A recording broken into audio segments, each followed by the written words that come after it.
p.m. and I'm reconvening to open session and calling to order the regular Board of Education meeting for Indian Prairie School District 204 on Monday, May 20th, 2024. Michelle, will you please call the roll? Ms. Donahue? Here. Ms. Deming? Present. Mr. Rising? Here. Mr. Karubas? Ms. Gentz? Here. Ms. Fosdick? Here. And Ms. Jane? Here. We have a quorum. Ms. Gentz, will you lead us in the Pledge of Allegiance? I pledge allegiance to the flag of the United States of America and to the republic for which it stands, one nation, under God, indivisible, with liberty and justice for all. So we have 5 board salutes tonight that start with Ms. Deming.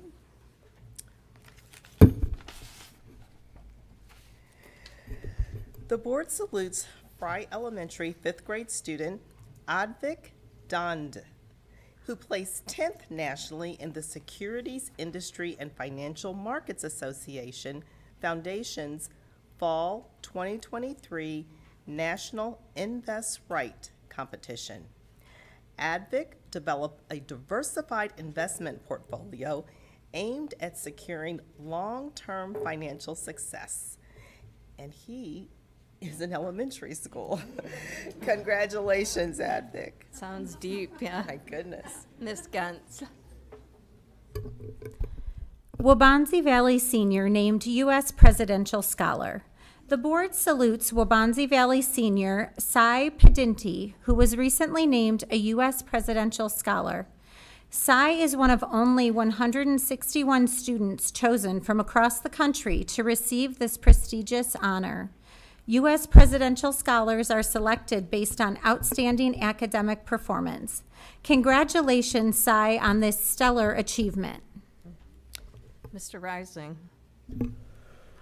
Mattia Valley Boys Tennis wins sectionals. The board salutes the Mattia Valley Boys Tennis team for winning the Bennett Academy 2A Boys Tennis sectional title. The sectional win marks the Mustangs' first victory since I'm assuming their first sectional victory since 2021, not their first victory. Congratulations on a job well done, Mattia Valley Boys Tennis. Ms. Jane. District 204 students named National Merit Scholars. The board salutes Mattia Valley Seniors Siddhi Lakshmi Matula, Kevin Paul, and Kaushik Vemulapalli. Nikwas Valley Seniors Muhammad Fazul Haq and Shivam Purohit, and Waubonsie Valley Senior Maya Sani, who were recently named 2024 National Merit Scholars by the National Merit Scholarship Corporation. These students were selected from more than 15,000 semifinalists who advanced to the finalist level in the National Merit Scholarship competition. Congratulations. Ms. Fosdick. Is Dr. Mahmood here? Did you see her? Do you see her in the Oh, hallway? there she is. Come right in. Oh, perfect timing. Perfect timing. Please come in. We were just getting to you. Yes, Yeah. please come here. No, you're perfect. Yes. I'll give you a minute to get settled. The board, yes. The board salutes Georgetown Elementary 5th grade teacher, Dr. Rachel Mahmood, who was recently named the 2024 Illinois Teacher of the Year.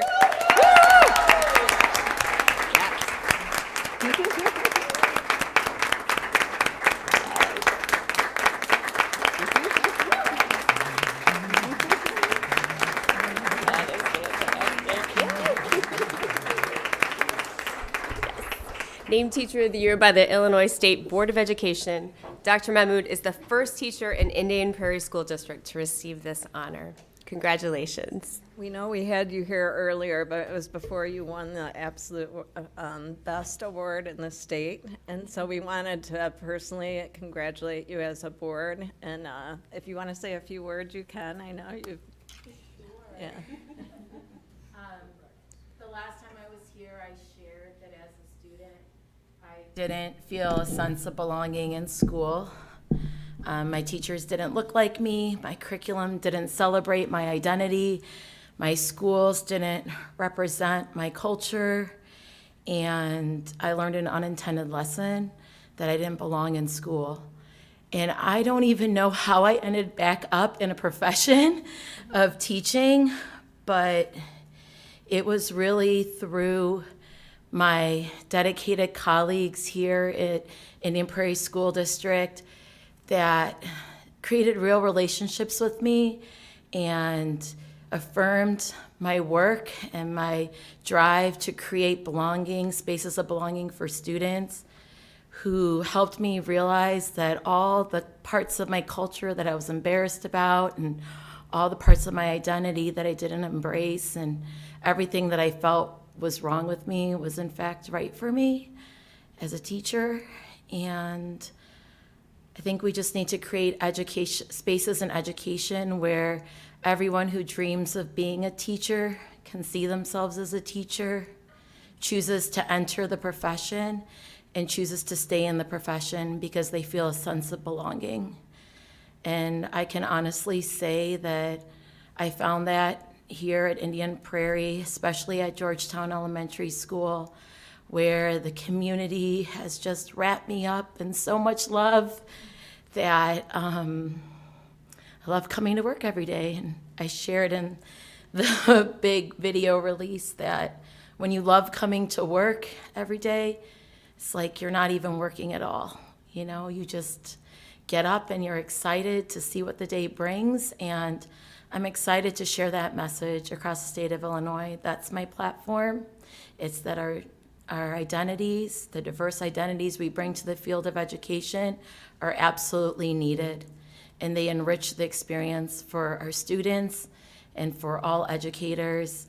And how do we move from well-intentioned steps of inclusion to actual feelings of belonging, so people enter our profession, they stay in our profession, and they have beautiful memories of what it felt like to be a student in school. Thank you.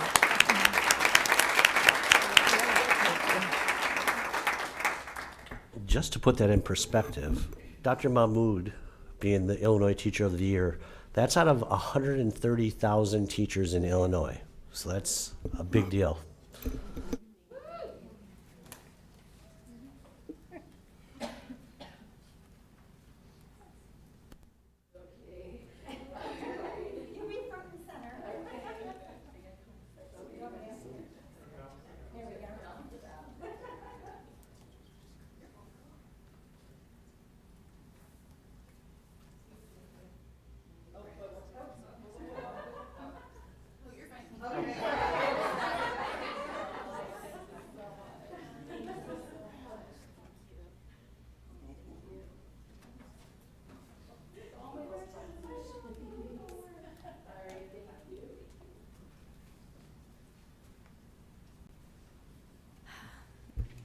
So let's also have congratulations for all the other board salutes that we had tonight. They're great accomplishments.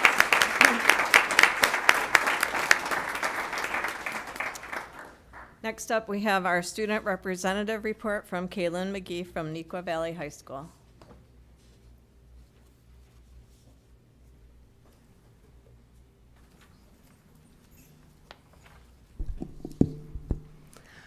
Hello and good evening. I am excited to update you on the latest at Neuqua Valley, even if tonight is the last time. As the seniors are wrapping up their 4-year journey, there are a lot of upcoming events. Between events that are a tradition at Neuqua, such as Senior Sunset, and events that go beyond the school campus, like Senior Reflection, there are other occasions such as Senior Brunch, Senior Honors, not to mention prom that took place 2 weeks ago, and all of that will accumulate at graduation in just 1 week. The Neuqua Valley girls badminton team just took 3rd at state. Congratulations to them and to Luna Han and Kanyanat Vajwarat, who are the double state champions. Our spring musical, Guys and Dolls, was a huge success. The level of talent in everyone involved and the collaboration between groups such as the light team, orchestra, actors, costumes, and more all came together to create an amazing production. Along with this, Neuqua Valley is already set for the summer and planning for the 2024 to 2025 school year. The Wildcat Wagon will be setting out to Gregory, Scullin, and Crone middle schools to focus on building a community between them. For the new students and families to the district, specifically sophomores, juniors, and seniors, there will be lots of newcomer events to orient people to the Wildcat Way. An exciting time of the year is upon us, and I do look forward to seeing all of you at NIU for graduation. And for the last time, go Wildcats!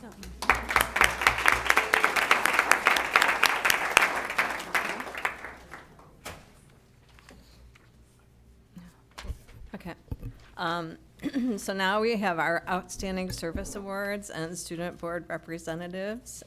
So Kaylin, are we having them all? I'm gonna, yeah. Okay. So tonight, I'd like to take a few moments to celebrate our 3 student board representatives who've done an exemplary job in sharing news about their high schools as part of the Board of Ed meetings over the past year. First, I'm doing this in order of school by alphabetical order. No other preference is going forward. So, Rich Smith, I'm sorry, from Matia High School, Kaylin McGee from Nequa High School, and Anna Buccanar from Waubonsie. Rich Vance will attend Penn State University in the fall, majoring in data science, as well as pursue his entrepreneurial goals of creating a smart tech company. Is he here tonight? Come on up, come up forward, please.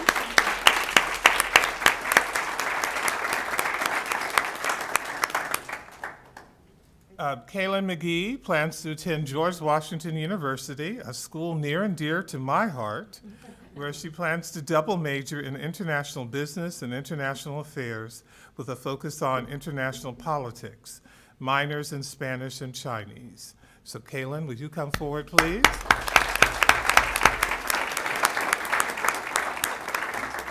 And then Anna is planning to attend the Kelley School of Business at Indiana University with a major in accounting. Anna, if you will come forward, please.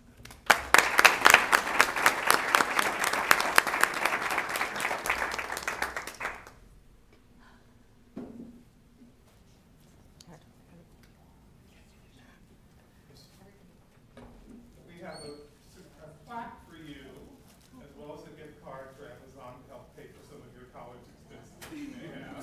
This will have a few. Congratulations to you. Kaylin, congratulations to you as well. You will enjoy George Washington and moving to the DC area, so I wish you well there. And Anna, congratulations to you as well. All you've done.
As is our custom, the board would like to take this opportunity to recognize our administrative retirees, and we have 2 tonight, Michelle Frost and Terry Russell.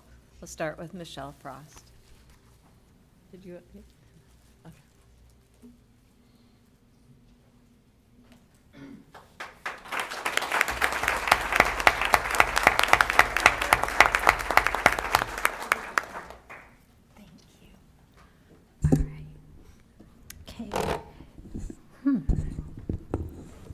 I think I'm too short, and this is I could be in an awkward, okay. Yeah, here we go. Thank you so much.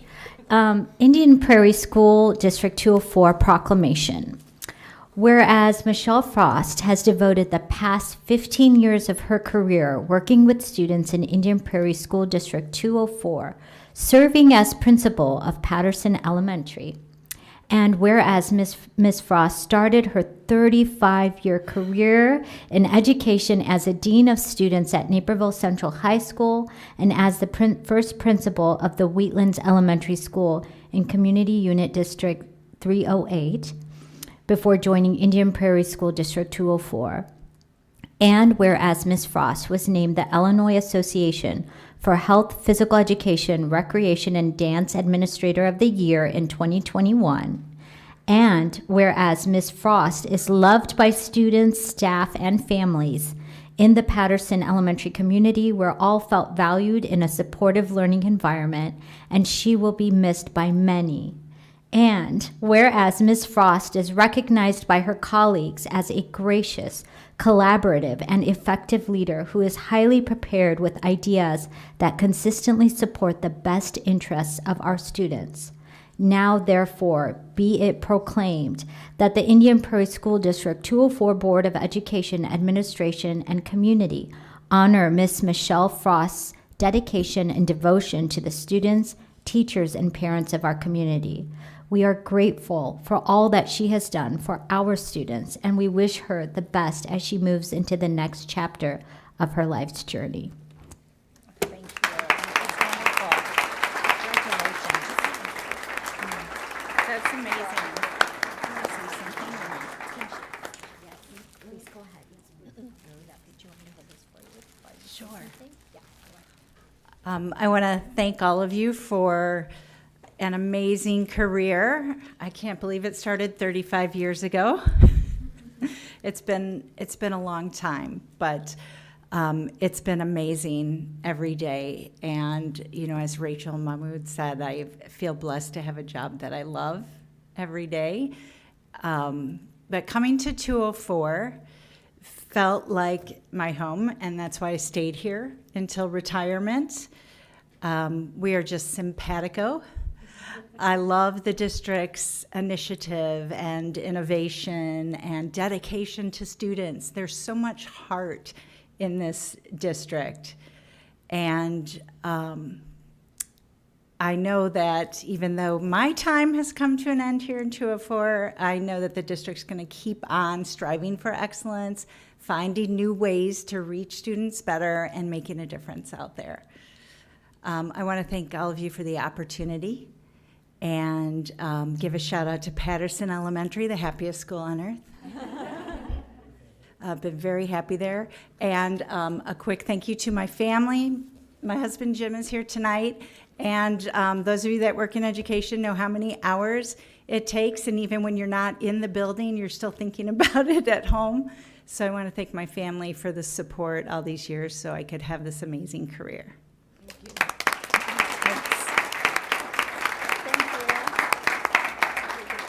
Thank you for your beautiful plaque. Let's get a picture. That'd be great.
Indian Prairie School District 204 Proclamation.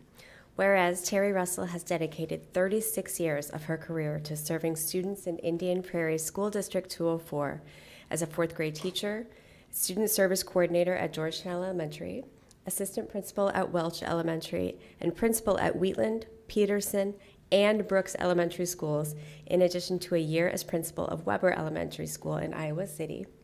And whereas Ms. Russell was named the most influential educator and was a Kendall Honors Educator of the Year nominee. And whereas Ms. Russell, who pursued elementary education and educational leadership at the University of Iowa, cherishes the autumn season for the excitement of Iowa Hawkeye football.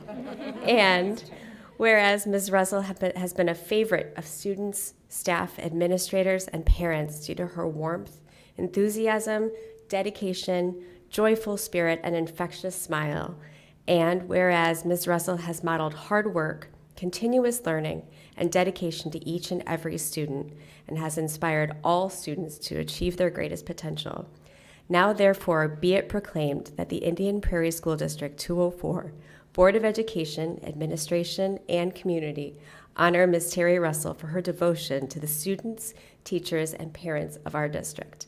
We are grateful for her kind and compassionate leadership and all that she has done for our students. We wish her all the best in her retirement endeavors.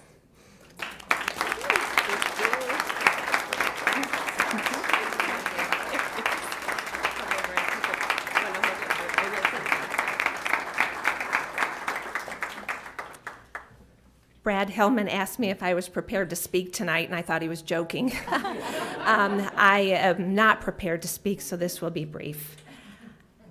It has been nothing short of a blessing and an honor to work with the staff, the parents, and most importantly, the students of District 204. You all have my deepest gratitude, and thank you for this unbelievable opportunity. Thank you.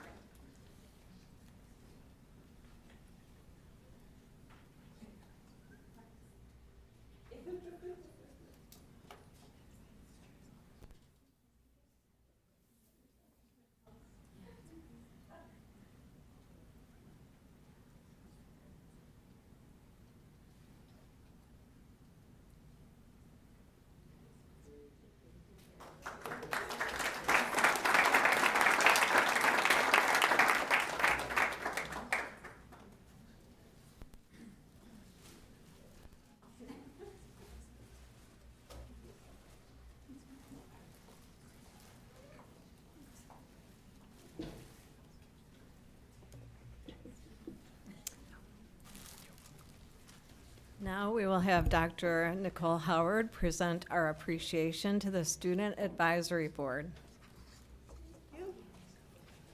Going to have the executive members join me here at the podium.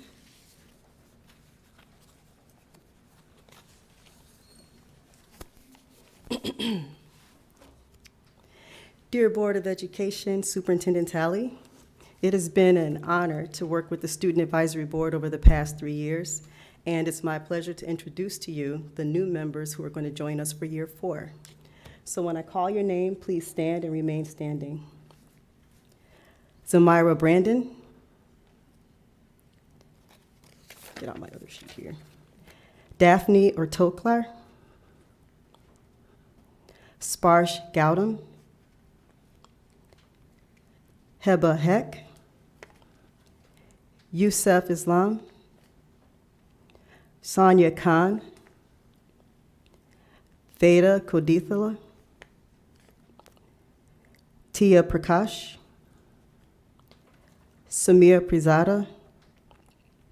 Sahil Razilvi. Morgan Sincheri. Ashira Tumapala. And Shraddha Haraharan. President Donahue? Yes, so congratulations on your selection. As you take this important step, remember that with this honor comes responsibility. It is your duty to continue to exemplify the highest standards of integrity, respect, and excellence as you represent the voices of District 204 students to the Board of Education and collaborate with stakeholders to support the district's mission to inspire all students to achieve their greatest potential. The board welcomes you and looks forward to the input and knowledge that we're going to gain by working with you.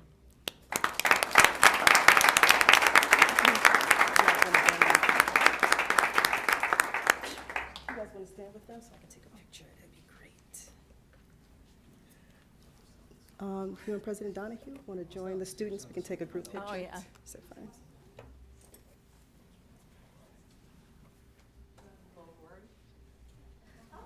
Beautiful.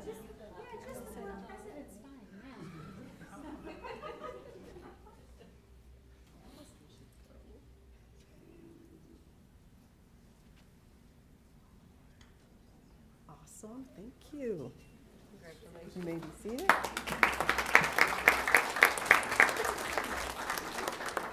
Okay.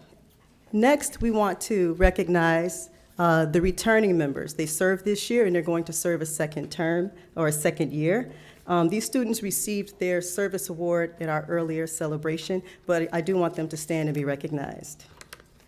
Jasmine Huddlemaker, Ryan Mitchell, Alicia Sethi, Sohail Fong, who is going to be acting as executive officer next school year, Sarayu Madala, who is acting as an officer next school year for Metea Valley, and Dia Menon, who's going to be our executive officer for Wabansi Valley.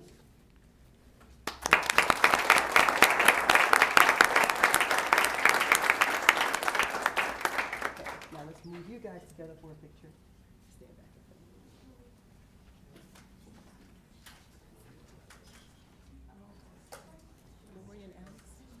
Sorry, we gotta teach you guys to stand up one more time. Wear glasses this time.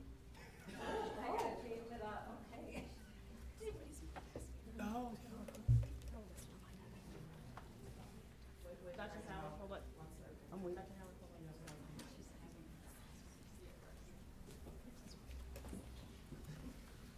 Perfect. Sorry, members of the audience, if you had no intention to be in photos tonight. Okay, thank you.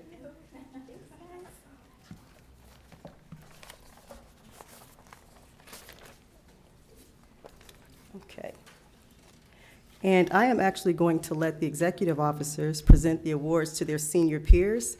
This is the last hurrah for them. Let me see what I have on my statement. So we want to recognize and bid farewell to the seniors who served on the advisory. We truly appreciate their dedication, time, and insights.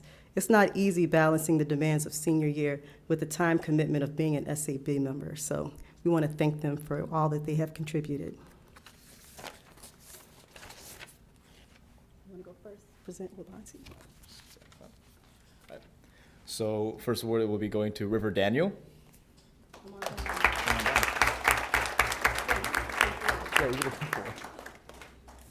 Congratulations. Right here. Next will be to Sri Navnitha.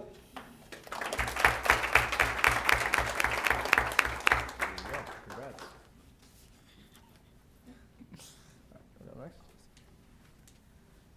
Okay, so this will be to Anvi Shavad.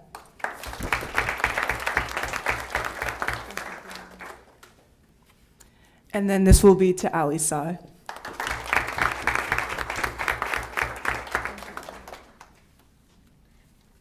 And for seniors who could not make it tonight, I just want to mention their names. That was Adam Abutaleb, Anaya Leek, Siri Nayakankanti, and Ariana Walton.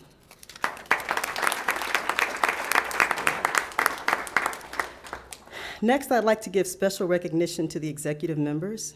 In addition to attending board meetings and providing perspective, they set agendas and met with their committee members throughout the year. They collaborated with other school organizations, researched and implemented solutions to address student concerns. So receiving the service award earlier for Metea Valley was Shloka Sakar, but she's not here.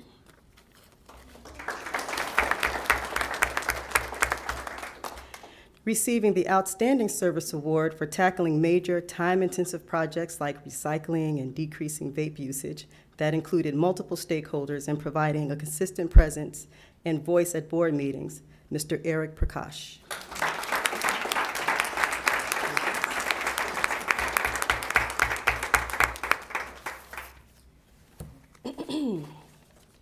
and receiving the Above and Beyond Service Award for leading several major projects in collaboration with other school organizations like the Israeli-Palestinian Forum, the feasibility of offering halal meat in the cafeteria, representing the SAB at the III Conference, and for providing regular feedback and insight at board meetings all year from Neuqua Valley, Victoria Vassell.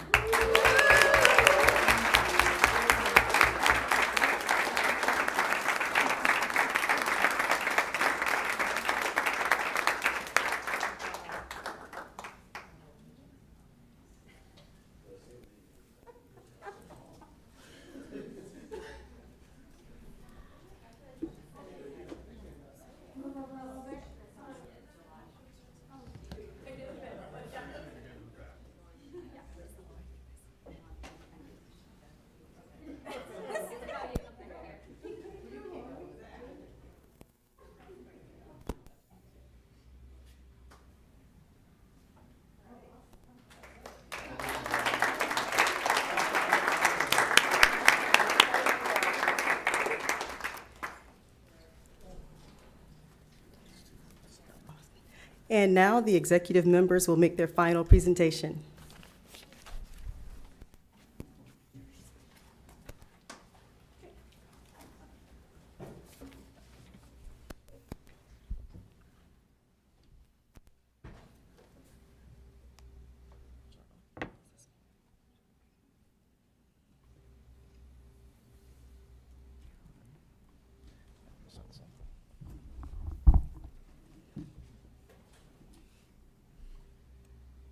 Wow, this is, move this closer. It's always a little bit sad when you have to say goodbye to individuals you've worked with for a couple of years now. These two have been amazing, and they've led some really good committees at the buildings as well. And so we just wanted to kind of recap some of the work over this school year and then leave you with some of the new work we're proposing for next year. So for Waubonsie Valley, so here are some of our projects and our impacts that we've had over the past school year. So first, we decided to work on zero-hour PE, more specifically raising awareness and exploring the plausibility of zero-hour PE. And something that we found through our repeated surveys and also our repeated interaction with the student body, teachers, the principal, and administration is that it does require more student feedback. It requires more awareness towards the possibility and also more development in the actual feasibility with staff, with timing issues, and with busing issues as well. So that's something we found. Another thing we worked on, which I was particularly proud of, was student drug use. And we researched where and why high schoolers vape and smoke, specifically within Waubonsie itself. And we found out a lot of things from this. We reached out to other schools, and we found out whether vape detectors was a possibility, especially with the renovations that have been going on, that have been planned within the district itself. We thought that this could be something that really makes a difference and impacts high schoolers, especially with the prevalence we see vaping and drug use take within just high school culture as it is. We found out things about extra teacher patrols, about student participation in the prevention of drug use. So that was something we spent a lot of time on and we were particularly proud of.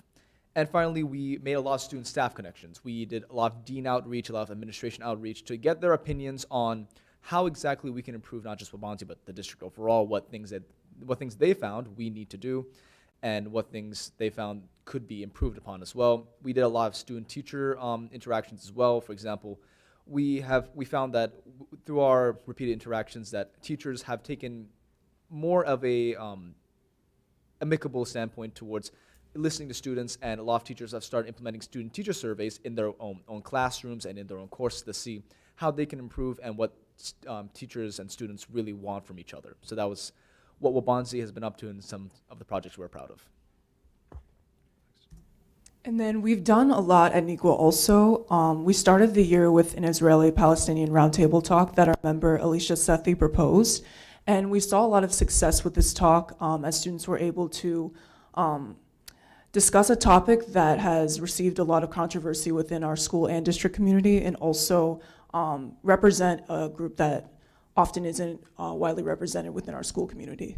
And then further on, kind of representing students' demographics that haven't always had that representation within our school community. We also spent a good amount of the year working to implement halal meat within the school community. This was one of our more demanding projects just because we had to do a lot of extensive research on this, and we did involve ourselves with a lot of community outreach, not just within this district and with district personnel, but also within at least 3 other school districts to look at their implementation. And we did come to an agreement at the district level that searching for grants would be a feasible option, so we did receive success in that way. And then also, overall, community outreach was huge with this, and I think that we gave a lot of hope to members within our community that are looking for this. We got a lot of applause from other school districts also that felt this was something that should be implemented state and nationwide, and they were really proud of us to bring this to our school.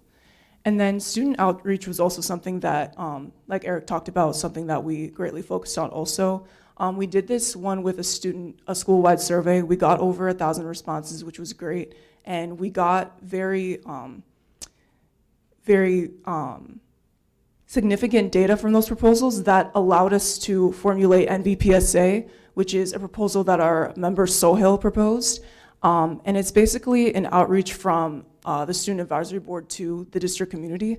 And so in that proposal, we are taking student concerns and putting them in a format that can be communicated more personally throughout our school community. And we intend to expand this to the district level also. And so we felt that having a student-to-student approach in addressing concerns would be more personal and maybe more feasible also, with concerns like vaping. And even we took data in our survey that most students at our school don't eat breakfast in the morning, and that has a huge impact on academic performance. So that's going to be reserved for topics such as those. And then the Confront the Elephant podcast is one that I started with our member, Isabel Harper. This was to start the topic of mental health within our school, or start the student approach to mental health at our school. We worked with our social workers and our mental health coordinators. They really liked the idea. Sorry. They appreciated that we recognized the work that the school and the district already does for mental health, but they did appreciate also that students were looking for a way to more personally connect with other students. So I think this was a really great idea, and we intend to start that next year during Suicide Prevention Month. And this podcast brings together student and teacher perspectives, so it's basically topics about mental health from the adult and student perspective, which I think will be really impactful, especially as students may not always humanize the personal lives of teachers within their schools. And then we also gave the option for students to have anonymity within these podcasts. So, and then just some extras. We also worked on a website which helped us formulate a mission for our school, and our member Isabel Harper worked really well on that, and it looks really great, and we hope to publish that within the next year so that we can bring more awareness to our school about what Student Advisory Board is. And then we also worked on reports to our principal. We did also try and formulate a community service night. However, that did not go the way we wanted. But through that, we were able to formulate a lot of connections within our school and gain a lot of club outreach, which I think will be really significant as we move forward and grow Student Advisory Board. And then also throughout elections, this might be more personal for me, but determining what it means to represent your school and actually bring diversity to a board is a conversation that we've had for the past few years, and it has been a difficult one because there's bias within elections always, and then there's the idea that we want to bring qualified people on, but we also want to represent our school community. So that is something that I think we continue to work on, and I think something we've done, I would say, a pretty good job on this year. And the executive member for Mattia had to leave. That's funny, I didn't know my mic up close. However, if the new executive member would like to come and speak to it. Good.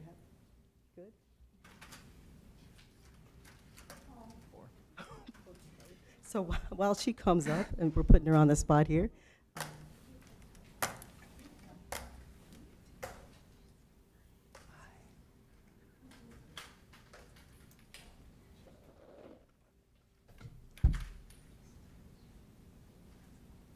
Hello, everyone. So for Mattia Valley, we did a lot this Make year. sure the microphone's. So when it comes to Mattia Valley, we did a lot when it comes to translation services.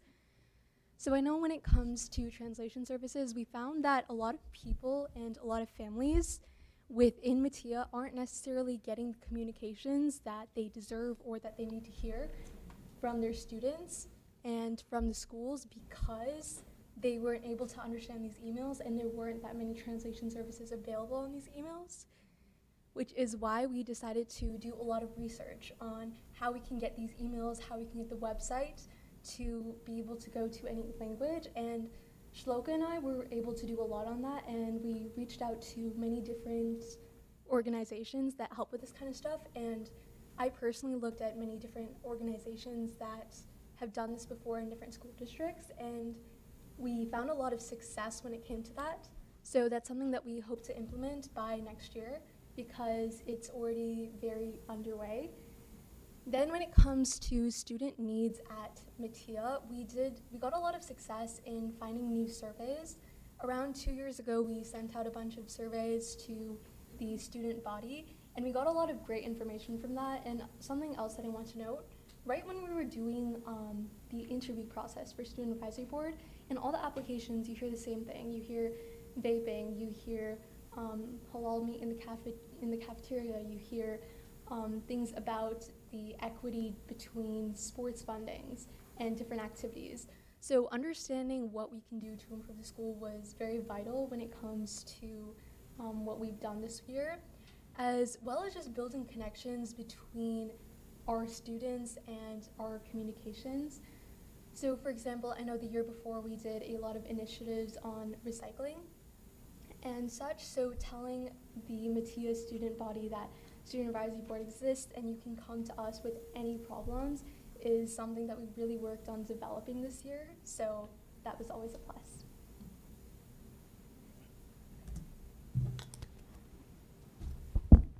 So now that we're going into year 4, we felt it was really important to kind of formalize some of our processes and procedures, and so we drafted a charter proposal. Our mission statement, which is this advisory will serve as a liaison between the student body and the Board of Education. It will represent student interest and provide student perspective on school policies, procedures, and decisions. The membership will look similar as it does this year, with committee members and 1 executive member serving for each school. But we also want to have a chairperson for the entire Student Advisory Board. So this will be sort of the one voice and the person that I can connect with without having to reach out to 3 different people. And we're going to rotate that responsibility starting in the order of basically the school. Wabansi, followed by Nikwa, then Mattia. So our Wabansi executive member will serve as the chairperson for next school year. And we wanted to outline the responsibilities because we wanted to be really clear on how this committee is different from student committees that serve at the building level. We want to make sure that we can kind of tighten the relationship between the students and the Board of Education, keep them sort of grounded in sort of the policy level work, and ensure that they're including stakeholders and being full representatives of their student body. So understanding the difference between our preference or Wabansi issue versus the students of Indian Prairie could benefit from X, Y, and Z. Next one. For our meetings, because there are quite a few of us, as you can see, and we want to make sure that we have a consistent presence at the board meeting, so we're proposing sort of a rotating schedule that will follow the current student representative schedule. So when Mattia is here, it's Mattia's night, so all the Mattia reps will be on for full in-person representation at the board. Of course, all of the members are welcome anytime, but we want to make sure at a minimum all the students are getting an opportunity to come and provide their insights and input before the board, on a regular basis. Is that it? Yep. That's great. We're open for questions. I'm just going to open this up to the board members for any comments or questions. I would just like to start by saying I was from the beginning and I continue to be so impressed by the poise with which you come and speak before your community and represent your fellow students. So thank you for taking the initiative and having the leadership skills to do that. I'm also really excited about the work that you've accomplished this year, seeing it all together as one presentation. It's really exciting and underscores for me, but also I think for the entire community, how very important it is for us to involve student voice.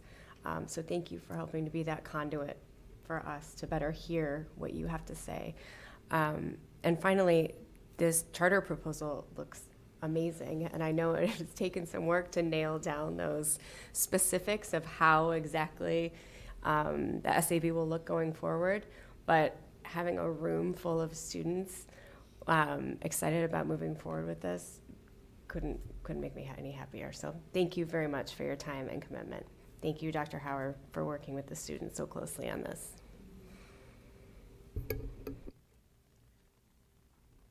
Yeah, okay, Mark, Mr. Rising. On slide 6, I just had a question, just to kind of understand.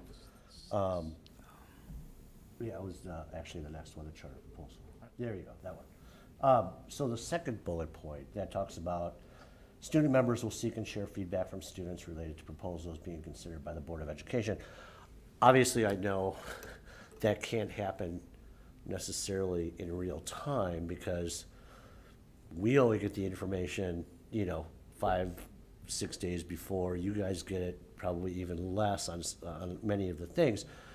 So I'm assuming, and correct me if I'm wrong, and maybe Dr. Howard, you can speak about this, and Eric and Victoria, I'm assuming the work that you're doing is not only in real time and then afterwards as we're discussing things as a board. And some things come up every single year, right? So there's some things that it'll keep going year after year after year, no matter who's on the SAB.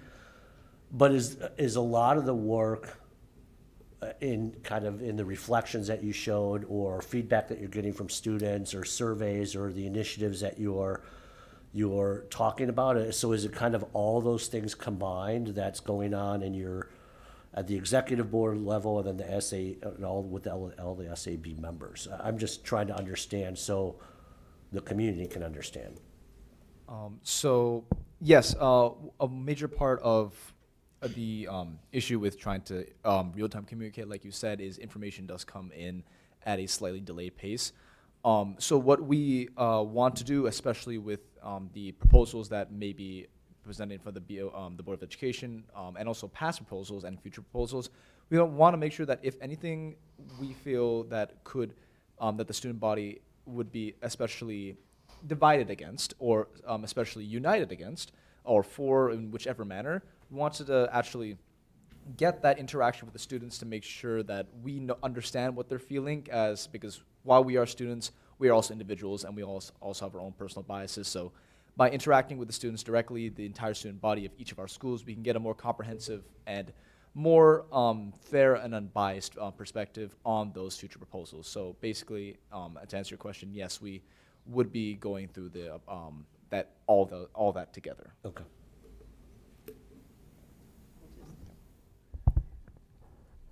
Just to add to that, one thing that we want to get better at this year is we do sort of know what topics are coming before the board. Like, we have an idea. Right. And so helping them to understand the topics that are, even though they may not have the exact proposal yet, they'll have the topics and where these topics may be going.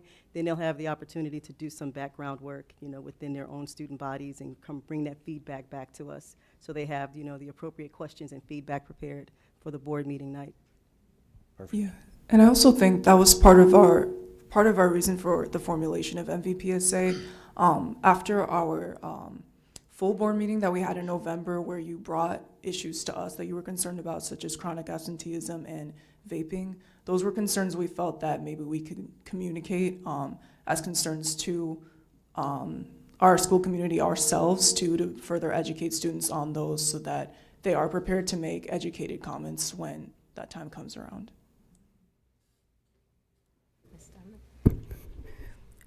I just had ditto on exactly what Board Member Fosdick said. Thank you so much for that last comment, and what Dr. Howard said. Just that preparation was so evident as you especially the two of you asked questions for different panels that sat in front of us, and so important for that voice, because oftentimes the questions you asked were not ones that even crossed our minds. So that was really, really important, and thank you for that. I just had a quick question on the 0-hour PE. Can you help me? I didn't mean that. Can you help me with that just a little bit?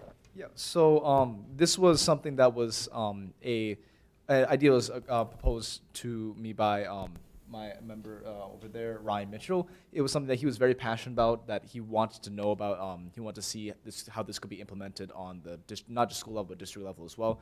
So essentially, he wanted to see, and we wanted to see whether PE classes could be held before school, and to get those credits in so that students could wouldn't have to be forced to take PE during the school day as well. That was something that I know a lot of student athletes who are already doing rigorous physical activity outside of school, whether that be workouts, whether that be their games itself, something that they could be interested in, or students that are very musically or other extracurricularly involved could do in order to gain some more time towards their actual schoolwork outside of just gym itself, when they do stuff outside of school that might interfere with that as well. That was something that was brought up there, and something that we looked into as well.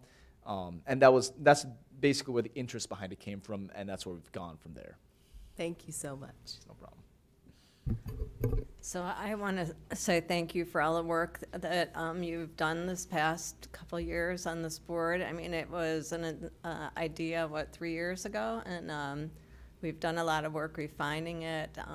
We recognize that this can be very time-consuming, especially when you go to such challenging schools as all of you do. But we greatly appreciated the input that we got at board meetings. I think Victoria was in the paper maybe a couple times for some of her comments. And like Ms. Dumming said, things that we didn't think about asking. We have the old people perspective. So sometimes when you would say things, we would be like, oh, wow, it's not something that we thought about. But definitely important to hear that student voice and student thought. And we are deeply appreciative of all of the work you did to help refine this group and also bring thoughts and ideas into the board. I especially like the session we had where we had the joint session, and I was pleased that one of the proposals was to have more than one this coming year, and I think that's a great idea. So thank you so much, and the best of luck for your future here. So thank you. And we look forward to next year. Thank you. Thank you.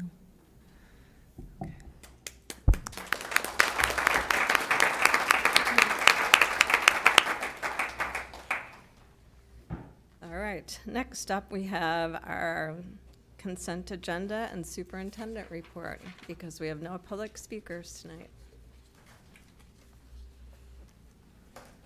And we'll start with the superintendent report. Members of the Board of Education and the Indian Prairie community, I want to start my comments by thanking all of the volunteers who have given their time and energy to our students and schools over the school year. Last week, I was able to host IPPC for a yearly brunch. It was great being able to celebrate our parents who do so much for our schools. I want to thank all the teachers and staff who helped to make the Fine Arts Festival such a success this weekend. As I traveled from high school to high school, I saw such amazing art, heard such wonderful music, and saw the delight of our community as they experienced the arts through what our children created. I thank the Indian Prairie Education Foundation for their continued support of this event. It was a wonderful community event. May is Asian American Pacific Islander Month. It is a time when we celebrate the contributions made by Asian Americans in our country and for the world. Schools in their own way have been celebrating this month. May is also Mental Health Awareness Month. As a district, we have continued and augmented our support for mental health through the work done in the schools and the mental health clinics we have established.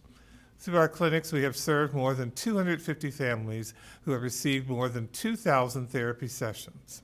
You can find videos from our mental health symposium on our website, as well as other resources that families can use. As this is the last Board of Ed meeting before the end of the school year, I will end my comments by thanking our staff for an amazing school year. Their dedication and commitment have helped us achieve the success we have as a district. To our students, thank you for your hard work this year. You have almost finished the school year, just a few more days left. Your hard work has paid off. To our community, thank you for the engagement in our schools this year. We are only as good as our community. We have a great partnership, and that partnership enables us to do all that we have been able to do this year for the benefit of our children. For the many awards that have come our way this year, we celebrate those awards knowing we cannot rest on our laurels. Rather, those awards excite us to know what more we will be able to do, and we will do those. Ms. Donahue, I will now turn the meeting back to you. All right. I need a motion for the approval of consent agenda items D through K.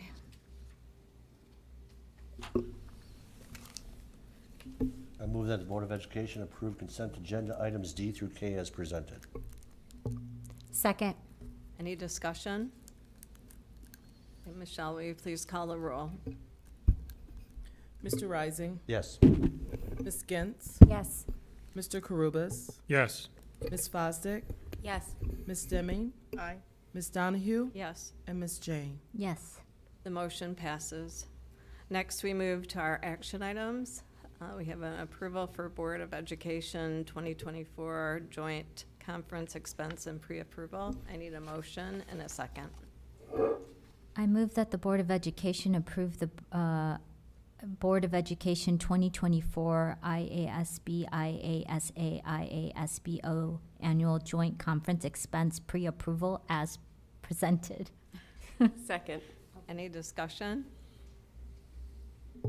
This is our yearly conference that we go to learn how to be better administrators, better board members, and better teammates. So, Michelle, will you please call the roll? Ms. Jane, Yes. Ms. Fosdick, Yes. Mr. Carubus, Yes. Ms. Gintz, Yes. Ms. Deming, Aye. Mr. Rising, Yes. and Ms. Donahue. Yes. The motion passes. Now I need an approval for the surveillance camera memorandum of understanding with the Indian Prairie Education Association and Indian Prairie Classified Association. Make a motion that the Board of Education approve the memorandum of understanding between the Indian Prairie Education Association and the Indian Prairie School District Board of Education, and the memorandum of understanding between the Indian Prairie Classified Association and the Indian Prairie School District Board of Education as presented. Second. Any discussion? Michelle, will you please call the roll? Mr. Rising, Yes. Ms. Jane, Yes. Mr. Carubus, Yes. Ms. Fosdick, Yes. Ms. Deming, Aye. Ms. Donahue, Yes. and Ms. Gintz. Yes. The motion passes. We will now have a presentation from Dr. Barbie Chisholm regarding middle school ELA pilot update.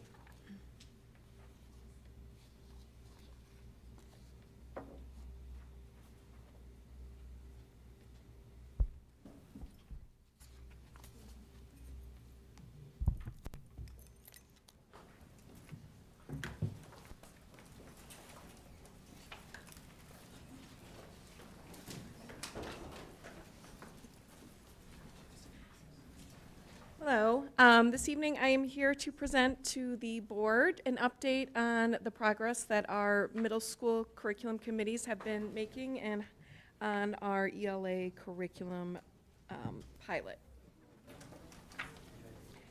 So the purpose of my presentation today is to provide the board with an update on our middle school ELA curriculum revision work and pilot in alignment with our board policies 6-40 on curriculum development and 6-210 on resource adoption. We are not asking the board to make any decisions at this time, but really just keeping you updated so that you are informed along the way.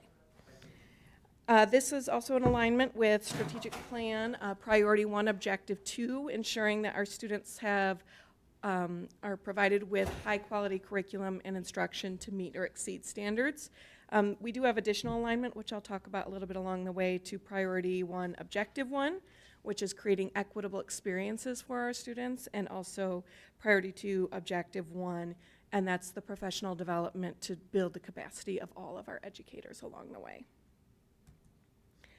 This is just a review of our general process for the course updates. It is a very time-intensive process because we want to make sure that what we are doing creates the best possible outcomes for both our students and our teachers. So we do prioritize which courses have the highest level of need. Working with, at the middle school level, our building leadership, and it's especially important at the middle school level that we are listening to our teacher leaders on the curriculum teams and that their voices are heard throughout the process. Looking at alignment to state standards, mandates, the alignment between schools, our student achievement outcomes, and our alignment to the Board of Education goals, our strategic plan, and of course our equity plan. Again, this is our general process. We begin with reviewing a needs assessment, enter into the design and development work. From there, we move into pilot and implementation, reviewing how it goes, and it continues in a cycle. As I get more into details, you'll see sometimes it's not a clean arrow, and that's okay. It's about having the best outcome with listening to voices. So just an update on our work so far on this project. I joined Indian Prairie last summer, but before that, this work was already underway. So in February of 2023, there was this teacher survey to start gathering teacher voice on the needs, the current strengths, and ways that our curriculum needed to be improved. In May of last year, I had the opportunity to have an articulation meeting with a group of the curriculum team and the outgoing curriculum and the director for core curriculum. So from that needs assessment, there were the three biggest needs. Number one that came out is that we really need a core resource to help anchor our instructional practices.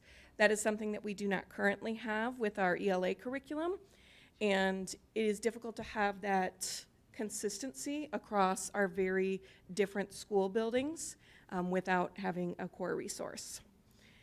Additionally, one of the pieces that our teachers requested additional support for is in writing instruction and really strengthening the way that we are teaching our students to write and pushing them and continuing to challenge them throughout that process. And then another big priority that came out of our needs assessment is to not release everything that we have worked hard and built over the years, so continuing to prioritize having diverse texts that reflect our students and open our students also to other perspectives that they may not be familiar with, and aligning to the book clubs that we have built over the years as well. So those were the three main needs that came out of our needs assessment. From there, in the fall, we took all of that information and we developed some evaluation criteria to look at what core resources are out there. So we evaluated 6 resources. The teams came together to really dig in and see what would be the best fit for our needs. And it was a very strong consensus around moving forward with Common Lit 360. So Common Lit 360 is a teacher-developed curriculum. It's not aligned with any of the big name publishers that we use for a lot of our other resources. But the pieces that the team really saw that were present in Common Lit, number one is a lot of them have already started leveraging. There's free resources, and many of them were already embedding that within their teaching and have seen success with that. It is a comprehensive, it's standards aligned, it's evidence-based core resource. It does have that integrated writing instruction that we were really looking for. And it incorporates both short text and as well as whole class novels or dramas. One of the things, again, that we are looking for, because it is a core resource, it provides more structure than our existing curriculum. And again, we want to make sure we're anchoring that consistent evidence-based instruction, but there's still that room for us to make sure that we are tailoring it to both who our students are and also the individual strengths that our teachers bring to the classroom every day. So that was our work in the fall, and then we did launch a small-scale pilot in January. We piloted a single unit in Common Lit, with the idea that we wanted to gather some initial feedback to decide next steps. And at that time, right when we were starting to launch the pilot, the Illinois State Board of Education released the Illinois Comprehensive Literacy Plan, which has actually supported our work along the way. So the Illinois Comprehensive Literacy Plan, it was released January 2024. It is not a state mandate. We have a lot of those, but this is not one of them. It's actually a very useful guidance document that helps school districts tease out what is evidence-based literacy instruction, because it is something that has evolved over time and continues to evolve as research, as we understand research and student learning. I am just mentioning this just for context. Our teams are really going to dig into this more, and we've already started looking to see how this aligns to the work that we've already done. We did see drafts of this before it was officially released, but some of the more exciting pieces that I'm excited to incorporate within our curriculum revision is a lot of times when we're talking about literacy, there's a lot of focus on the primary levels because that's where literacy begins. But the IASB actually did a really nice job of also addressing the needs of our secondary learners. And so there's a lot in there that we can use to help guide our work along the way. So we will have more of that to come. So our initial pilot, it was just 1 unit per grade. This did only include our standard level courses. It did have 39 ELA teachers, which were 22 on our curriculum team, and that number grew over time. I started hearing from teachers, hey, my teammate is piloting this, can I join? And we were able to onboard them, and so that they could still benefit from that continual collaboration along the way. Additionally, our support teachers for special education or English language learners or for reading support were also added onto the pilot. We had some professional development sessions with Common Lit, and we also held some optional weekly collaborative check-ins, taking advantage of those Wednesday mornings. So that was a great benefit to many of our teachers. The cost, the licensing itself was free for this pilot, and so we only had to pay for materials for this piece. So the biggest findings were that we're getting at the pieces that we need to from our needs assessment. We're seeing an increase in the rigor of our writing tasks. I had the opportunity to visit all of our piloting classrooms and just speak to some of the teachers about their experiences, things that were going great, things that were not, and what we might need to do next. One teacher shared with me, her students were working on writing, that she really had taken a lot of pride in how rigorous our curriculum was, and as she was pushing her kids in this writing, she realized that they could do even more than she thought they could. And so it was a really great conversation, and she was really excited about those opportunities. So I want to continue to build on that so we can keep challenging our students. We also found a greater alignment. We were finding that it is aligned to the evidence-based practices in the Comprehensive Literacy Plan and the skills assessed on the state IAR test. One of the other big positive pieces of feedback is that we're starting to see some more equitable instructional practices and consistency between classrooms, and across buildings. Not that it always looked the same, but that we were seeing some things that were consistent. A teacher shared with me who had teaches just one section of ELA, she's a science teacher. She found planning with Common Lit actually to be more empowering because she understood the way it was laid out better, and she was able to put her own stamp on it, and she felt she could better meet her students' needs. So I was really grateful for the opportunity to speak to so many teachers about their experiences in the pilot. So some of the pieces that we want to make sure that we are looking at, again, aligned to that priority 2, objective 2, is we want to make sure that we are supporting our teachers to be successful. So some of the areas that we want to continue working through before bringing to the board for a full curriculum revision, we want to continue developing our assessment plan to ensure that we're in alignment with effective professional learning community collaboration between teachers so that they're able to look at that data and use it to adjust their instructional practices along the way. We also found out of all of the core resources, none of them are as perfect as the vendors like to tell us that they are. But we have a lot of capacity within our district, and we want to make sure that we have time to really build out those supplemental pieces that are not fully addressed within the resource. We wanted to build out some additional support for differentiating instruction and make sure we can reach all of our learners and scaffold along the way, and also building out our alignment to our collection of diverse book club titles that are already in existence. It's really about building that capacity for change and really strengthening our evidence-based practices.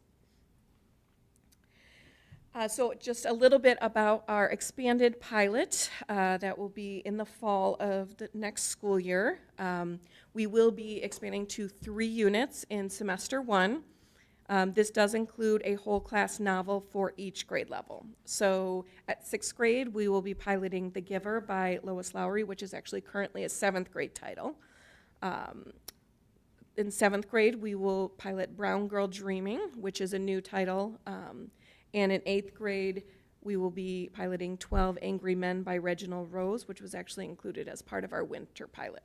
That is a drama, so that provided a lot of opportunities to engage with our 8th grade students. I have started finding teachers that were interested in participating in the pilot again. Our goal is to try to get about 50 ELA teachers on board. So far I have 38 signed on that are interested in doing the pilot in the fall. And again, we're able to have it open to whoever is willing to commit to the pilot. We will be providing some in-person professional development to help get them started along the way. And our estimated cost is $80,000. The licensing cost is static. The materials cost will depend on how many teachers we have and how many classrooms are involved in the pilot itself. The idea behind this is really to just build the momentum and make sure we have more voices so that we can have a smoother implementation for curriculum revisions. So our next steps to continue, as we work into the pilot for next year, is continue curriculum assessment revisions, and again, that alignment with book club titles. The next step, too, is to look at parallel work for our Project Arrow ELA classes. This pilot was focused on our standard level, knowing that we need, okay, this is our foundation for grade level. Now, what does that mean for PA? So I will actually be meeting with our PA curriculum team later this week to start those conversations and to develop a plan for next year. And professional development to support all teachers, whether they are in the pilot or not, in continuing to align their practices with evidence-based literacy. Tentatively, we will be bringing it to the board for consideration for approval in January of 2025. And so I added on this, on the graphic, I'd add some extra arrows. Again, this was a little bit more of an iterative practice than originally anticipated, but it's all about listening to voices and identifying where the work needs to be done and continuing to move it forward. Questions? Okay, thank you. I'm going to ask if Eric or Victoria have any questions about the middle school ELA discussion.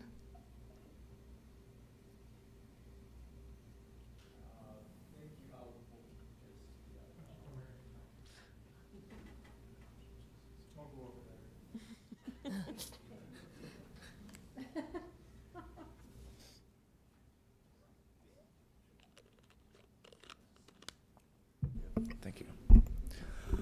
So first off, I just want to say that I think that introducing new books and improving the ELA programs one of the most important endeavors that we can take, especially at the elementary and middle school level, because that's the time frame where we can really influence and enforce the importance of literature proficiency in the younger students. So I think that this is overall one of the an extremely crucial project, especially for District 204. I don't have any particular questions. I just think that this is important and that this is shouldn't be looked over as something that's just part of the bureaucracy. Thank you. Thank you. All right, Ms. Jane, do you have any? Oh, Victoria, do you have any comments? Okay.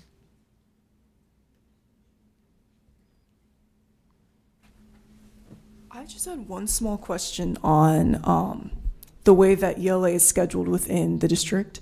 So I know, at least for Crone and my brother's schools, there's multiple blocks to ELA, so it takes up 2 periods of the day in middle schools. And I was wondering, in future years, do you think that having a block or one designated for more reading and then one for writing, do you think that has a significant impact, having that extended time period? Or do you think in the future that might be altered in any way? At this time, I don't know of any plans to change it. It is really one of the biggest pieces with that allows us to do with that block is to really integrate reading and writing, and to have more writing from texts, and to really build that skill out, which at the middle school level is very, very critical in preparing them for that critical thinking at the high school level.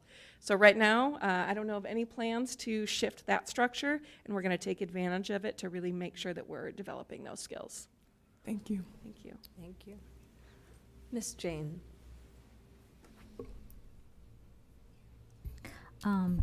Thank you. I echo what Eric said in terms of the importance of this work. And I had a couple, I lost my window. I think I will remember what I was going to say. I really appreciate the emphasis on more rigorous writing. Board Member Fosdick will speak to this shortly, but reading comprehension, rigor, and writing opportunities to develop that is certainly what our students need right now.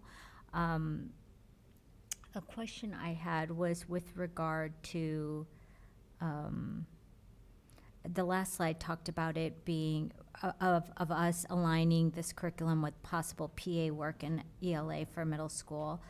The question I had was regarding the pilot program. Are we planning on soliciting student feedback in that process, along with faculty feedback? Yes, and I apologize for not speaking to that earlier. During the pilot, we collected feedback from both students and teachers. Okay. Yes, thank you. Mr. Karubas. No comment. Mr. Rising. Well, I was going to, just a statement. I went out, and some of this I was going to mention during the legislative update, because I had a small working group meeting with IASB and IASB today, and Dr. Sanders was there with his cabinet. There will be more updates and additions to the literacy guidance website in the next month. I don't know if you've been made aware of that or not. But apparently, they're going to have some more guidance in the next month and some checklists and so on and so forth. The only comment I'll make there is, and I know this is an overarching goal of the pilot. I don't really have to question this, but obviously our district has a high expectation of high curricular standards, and whatever curriculum we choose, which I have no doubt that was the case with the elementary when we did that, but as we're looking at the middle school, I would just stress that, we set that bar high to what the guidance is, and strive to even be higher, because that's the expectations we have as a community. So that's all I wanted to say. Thanks. Thank you. Ms. Gentz. Thank you very much for the presentation. Honestly, it'll be interesting to see as it's unfolding more and more. One of my questions, really the only one I have is the idea going to be that all 7 middle schools will be teaching the same thing at the same time? Or at least somewhat? I mean, where if, a student were to move from one to the other, they could kind of easily be plopped right in there? Yes. Okay. Yeah, and that's part of the consistency that that is, we have a lot of great instructional practices that are happening, but it is not always consistent across buildings. But again, one of the things that we liked is there's that consistent core, but then there's that opportunity for each classroom and each school to be unique.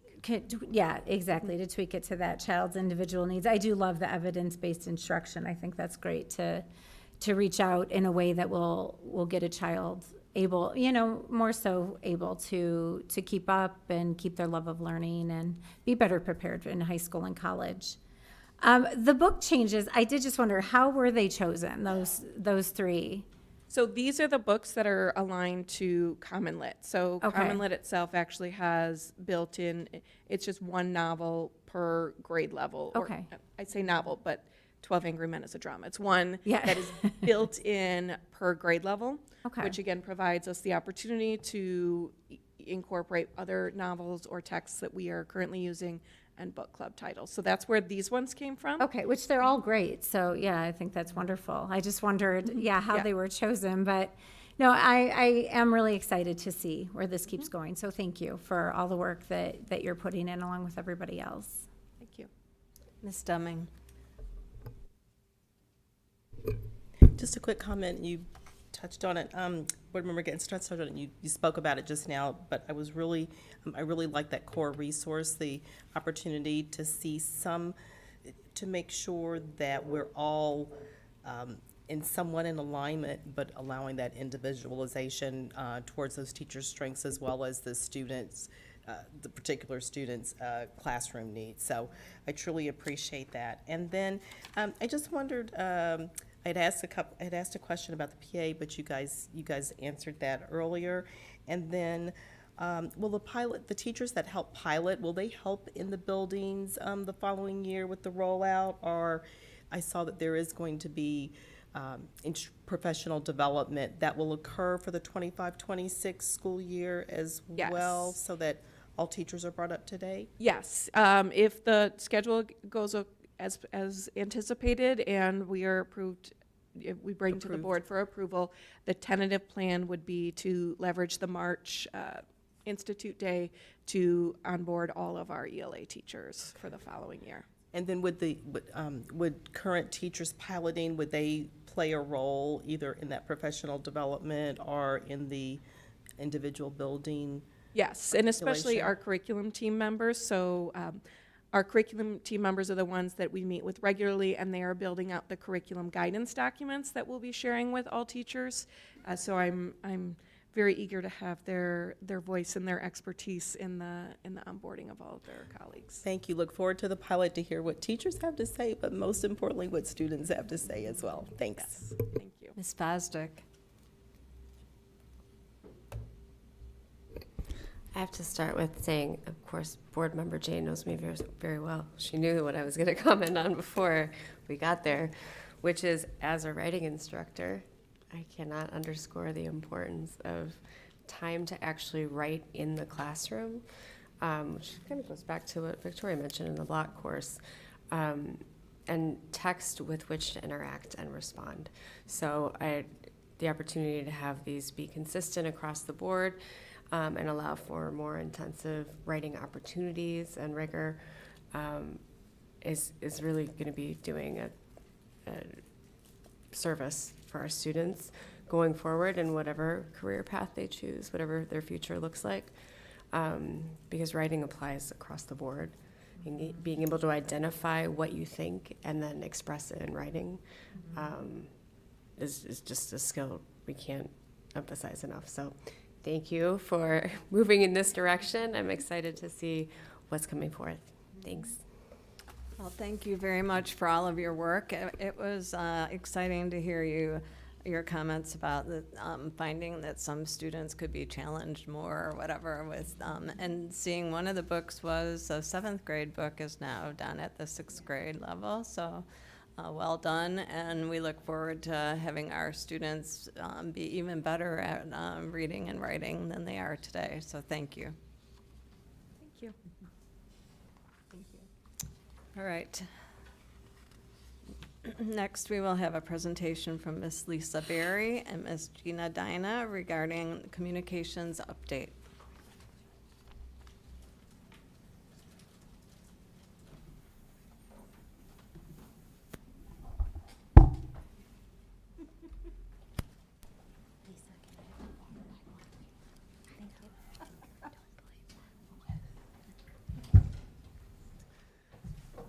Good evening, President Donahue, board members, and Dr. Talley.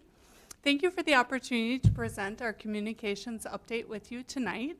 Joining me this evening is Assistant Director for Community Relations, Jeannie Dyna, and we are looking forward to sharing our communications update with you this evening.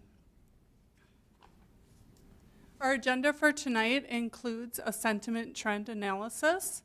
We'll also look at some new social media platforms. We'll talk about our work on the Safer, Stronger 204 funding proposal, and then we'll look at our work related to the strategic plan, which focuses on priority 3, both our new initiatives and our ongoing programs. By thanking our partners and sponsors, Jeannie has done a fantastic job cultivating relationships with our community partners to collaborate with us throughout the school year, and we're grateful for their support of our students and families. You'll hear more about these partners and sponsors later in the presentation. So this graph shows our sentiment trend over a period of time.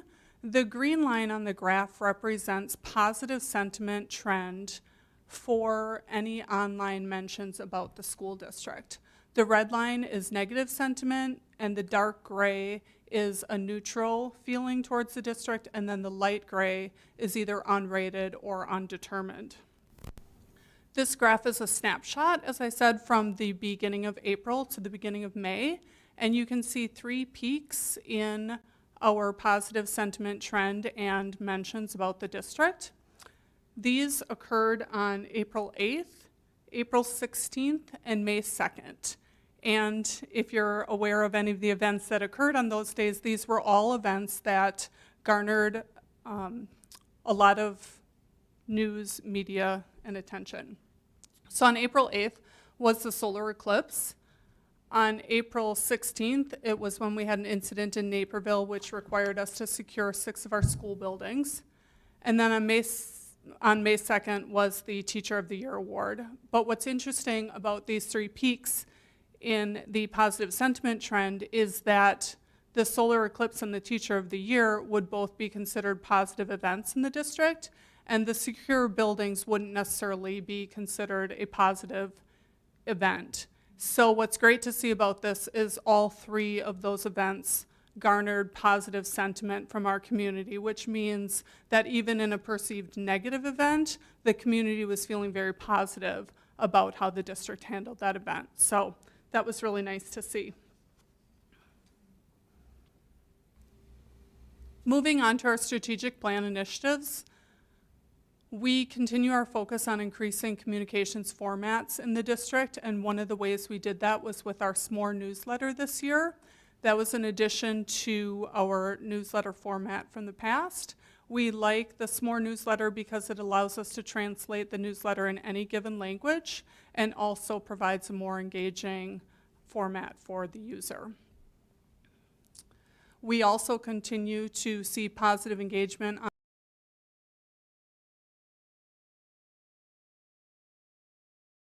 and our over 7,000 followers on YouTube. Additionally, this year we added Instagram and Facebook to try to reach a broader section of our community. In terms of the website, we added the always-on chatbot to the site this year, and what that does is it allows users to ask questions if they can't find information or what they're looking for on the website. And then what that does for us is the chatbot curates all those questions and provides analytics back to us, so then we can go into the website and adjust, modify links, change the location of information, which makes the website more user-friendly based on those questions that are coming into us. We launched our Safer, Stronger 204 funding proposal on March 21st. We've taken significant steps to help educate our community about the proposal. One of the ways we're doing that is on social media with our Did You Know facts and information posts that we've been sharing with the community. Additionally, we've scheduled numerous community informational meetings. These are being held at all of our schools through the PTAs, at homeowners associations, civic organization meetings, and community groups. We have the schedule of all those meetings on the website, as well as other information about the funding proposal, and that is at www.ipsd.org/saferstronger204. Additionally, we worked with NCTV to produce 4 videos about the funding proposal. Those include an overview video, the infrastructure improvements video, one on class sizes, and one on safety and security. The videos are also on the district's website and also on the district's YouTube channel. Oh, sorry, I'm going to go back to that. We'd like to share that video with you now. Indian Prairie is a great school district because in part of our staff, our community, and the great work that is done by our students. We are a destination district. People want to come to Indian Prairie, and we have a lot here about which we can be very proud. Our district has one of the lowest per pupil spending compared to the state, compared to our other school districts. And we still have one of the highest SATs compared to our comparable school districts. Indian Prairie just celebrated its 50th anniversary. How do we prepare for another 50 years so that we have the best environment for students and for our staff and for our community? That's what we want to think about going forward.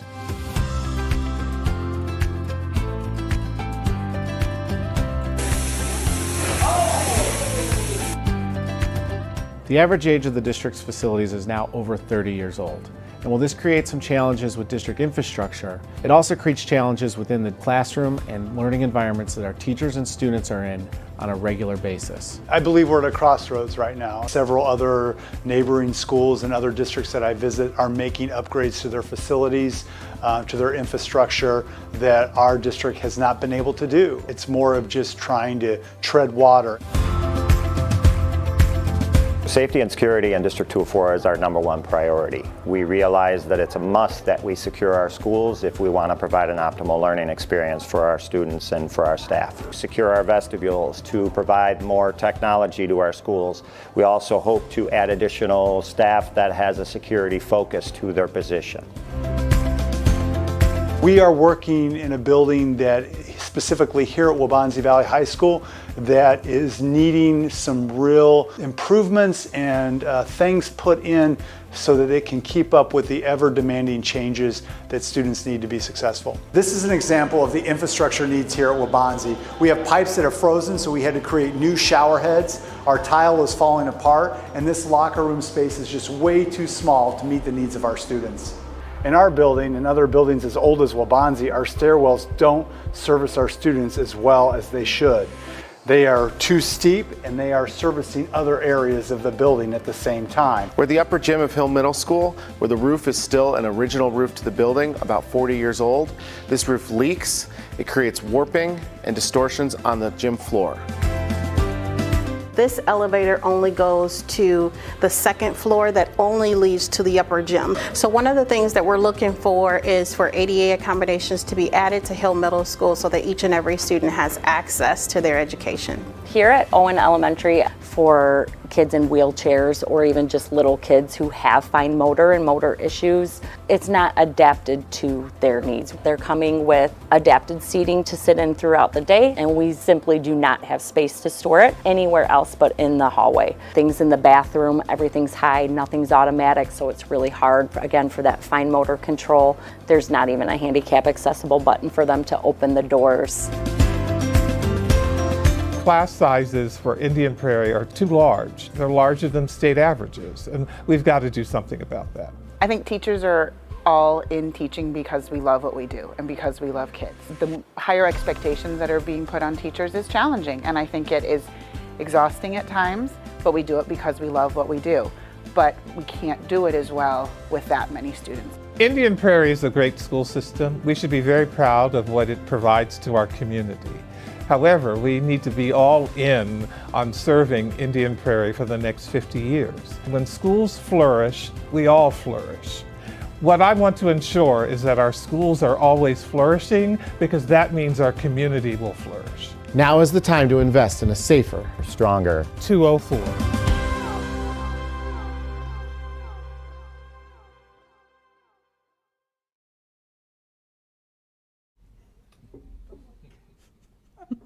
This year, we introduced new programs, including a partnership with VNA Healthcare. Working alongside Endeavor Health, we set aside times for 35 new families to Indian Prairie School District to get physicals and immunizations, ensuring that these families meet our health requirements. This was especially helpful for our families coming from outside the United States. I would like to thank Linda Herwald, our district head nurse, and bilingual parent and community relation coordinators, Angie Nito and Maria Eris Garzon, for their assistance in bringing this program together. Their communication to the nursing staff and our families, along with the help in scheduling the appointments, were crucial to this success. I am pleased to announce that we will be bringing back this program for next year. We've also addressed transportation issues and challenges to help the families without reliable transportation to reach their medical appointments, also district meetings or to work. We partnered once again with IPEF. The Kid Essentials Fund is the fund that provides the funds for the transportation, and we were able to get 28 rides for low-income and homeless families.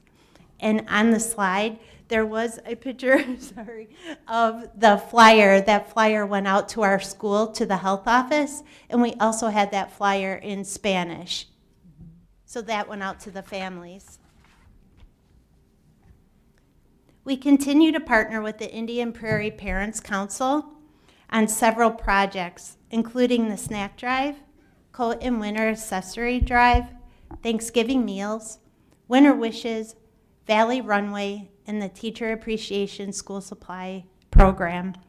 The Indian Prairie Educational Foundation has provided for our at-risk families, allocating $26,000 to assist thousands of students and hundreds of families through the Kid Essentials Fund, and also sponsoring the Valley Runway program. We are thankful for our ongoing support for both the Indian Prairie Parents Council and the Indian Prairie Educational Foundation. This year, we successfully increased our sponsorship revenue from local businesses, which helped fund our opening day event for teachers, the Mental Health Symposium, the Peace of Mind Breakfast, and the Superintendent Brunch. We are proud and thankful for the ongoing support from our donors. Their generosity positively impacts our district. We held 8 parent universities. They were in video format and 1 in person, addressing a variety of crucial topics for our parents. These sessions have seen over 2,000 views on our YouTube channel. Additionally, we held 4 coffee and conversation events across the district, providing further opportunities for engagement and discussion. Aligned with our strategic plan, we'll be implementing the Raptor Volunteer Tracking Program to better monitor our volunteers and enhance volunteer engagement throughout the district. With over 37,000 visitors logged through our visitor management system this past school year, we are using these figures as a baseline to build upon.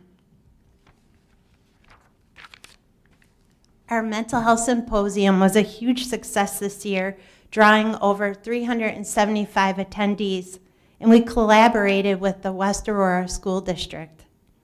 It was a great success, and Dr. Devorah Heitner delivered an engaging presentation titled Growing Up in Public, Coming of Age in a Digital World. It was also enhanced by discussions with a panel of community partners. The symposium offered 10 adult sessions, and new this year we had 8 student sessions. This included a resource fair of 36 of our community organizations. The third annual Mental Health Symposium will be held on Saturday, March 8th, so mark your calendars. We couldn't have accomplished this work without our committee, including Dawn Forkner, our district SEL and wellness coordinator, and Janine Wang, our positive engagement and student support teacher. Again, we would like to thank all of our community partners and sponsors that supported the district this school year. We look forward to the 24-25 school year. At this time, we would be happy to answer any questions that you may have. Thank you. Thank you. Ms. Gentz, do you have any? Yeah, I just had one, but I do want to start, though, by thanking you guys for all that you do. And I'm obviously lucky enough to be on the IPEF board as well, so I know how much work you do with them, too. So thank you. I think it's amazing. We have such a diverse district, and I do love the efforts to help accommodate. And I love that we're going to be doing the VNA healthcare again next year. My only question was, with the parent universities and coffee and conversation, is there any survey going out at some point to see if that's something that parents or the community are interested in continuing, like specifically the coffee and conversation, and then maybe topics of concern that parents are looking to have addressed as ideas at any point? Yes, Lisa and I talked about that actually today. And I loved you had that big smile after I asked that. I was like, we had a discussion about sending out a survey at the beginning of the school year. okay. Oh, that's great. I must have been thinking that from your mind to mine, so thank you. Thank you. Ms. Fosdick. Thank you for this great presentation and sharing what wonderful partnerships you've cultivated to help provide so many services to our families, but also just to share the goodness. And I'm going to start calling you to the dynamic duo because you're really spreading the good word of 204. And thank you for sharing it with us. Thank you. Mr. Rising. So thank you, Lisa, for increasing our social media presence. Because I know for a while we just had the website or Twitter or X or whatever it's called. I do appreciate the Facebook, the Instagram.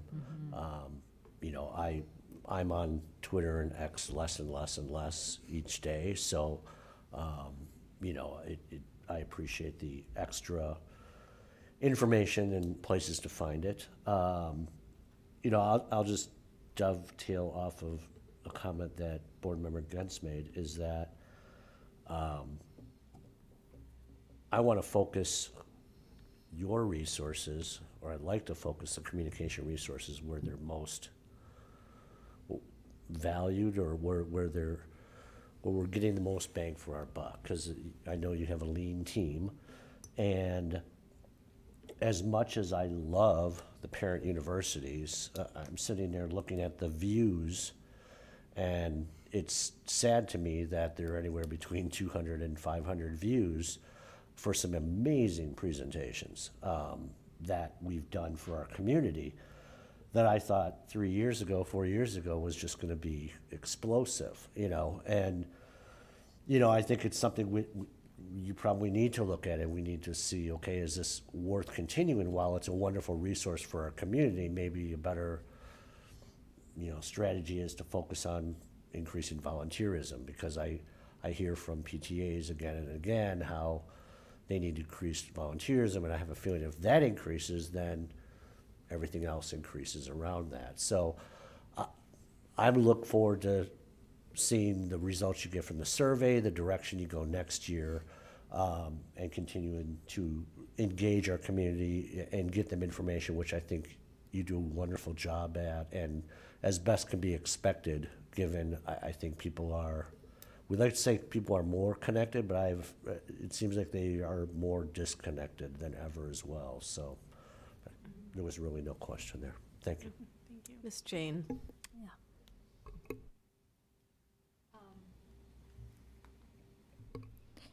It's interesting because I was thinking the numbers for Parent University of 2,000 viewership as a positive, as something positive in the sense that we've now have potentially a new group of parents who are more well informed and know what services. So I could see though Board Member Rising's perspective on that, and maybe re-strategizing that, looking into that. I also am very curious to hear more about the volunteer program, and more details about it. Like what are we thinking about, or if you could speak to Raptor Technologies and what it, I don't know if today's the best day to talk about it or if you'd like to talk about, but that's something I'm interested in learning more about. Aside from that, I want to commend you on the communication regarding the funding proposal.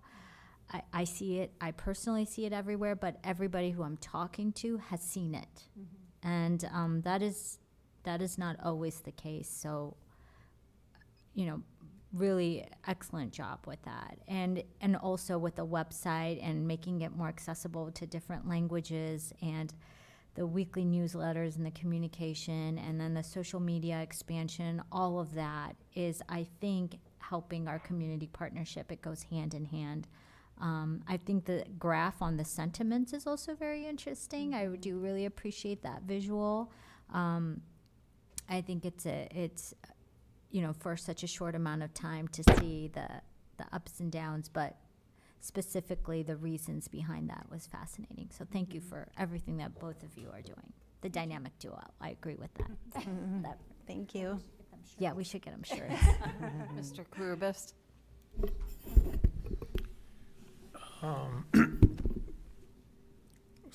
Slide number 3. It is awesome that we have the number of partners, and even I wasn't aware of the number of partnerships. We get a great presentation from IPEF on kind of their impact, and it might be beneficial to see, in addition to this, maybe hours or dollar amount that they're contributing.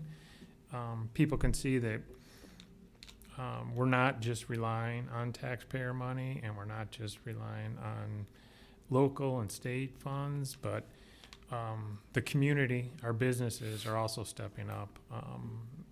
So I think that would be an important number. Obviously, some individually it's not appropriate. I think if we aggregate it in the hours, might be difficult to mention.